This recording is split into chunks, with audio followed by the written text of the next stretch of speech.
Hi, இது Wednesday morning ஒரு 6:30 வரைக்குமே மழை பெய்யும் லீவ் விடுவாங்கன்னு ஃபோனை பார்த்துக்கிட்டே இருந்தேன். வெளியில் எட்டி பார்த்தா வெயில் பல்ல காமிச்சு சிரிக்குது. சரி சாமியும் போய் லஞ்ச் பேக் பண்ணுன்னு சொல்லிட்டு கிளம்பிட்டேன். கருப்பு சுண்டல் நைட்டே ஊற வச்சுருந்தேன். அதை வச்சு என் ஹஸ்பண்ட் ஸ்டைலில் ஒரு கேரளா கடலைக்கறி தான் பண்ணியிருந்தேன். இது நான் ப்ரெக்னெண்ட்டாக இருக்கும்போது அவங்க எனக்கு செஞ்சு கொடுத்தாங்க. அப்போலேருந்து இது எங்களோட ஃபேவரட் டிஷ் ஆகிடுச்சு. அதுக்கப்புறமா கருப்பு சுண்டல் வச்சு புளிக்குழம்புலாம் வைக்கிறதே இல்லை, இந்த மட்டன் ஸ்டைலில் தான் வைக்கிறது.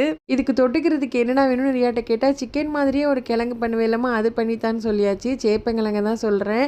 சரின்னு குக்கரில் வேக போட்டால் அது ரொம்ப பாயில் ஆகிடுச்சு போல், களி மாதிரி ஆயிடுச்சு.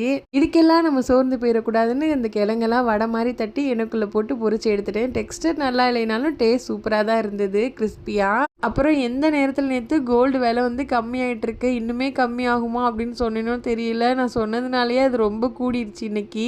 இனிமேலும் குறையும் நம்ம உட்காந்துட்டே இருந்தோம்னா ரொம்ப கூடிருங்கிற பயத்தில் நேற்று விலைக்கே பில் போட சொல்லிட்டேன். முன்னாடியெல்லாம் கோல்டு வாங்கினா நிறைய டிசைன்ஸ் பார்ப்பேன். ஆனால் இப்போலாம் எந்த டிசைன் வாங்கினா வேஸ்டேஜ் ரொம்ப கம்மியாக இருக்குமோ அந்த டிசைன் வாங்கிக்கலாம் அப்படிங்கிற மாதிரி தான் தோணுது. ஏன்னா வேஸ்டேஜே நமக்கு அவ்வளோ வருது. அது இல்லாமல் மறுபடியும் ஜிஎஸ்டி வேறு.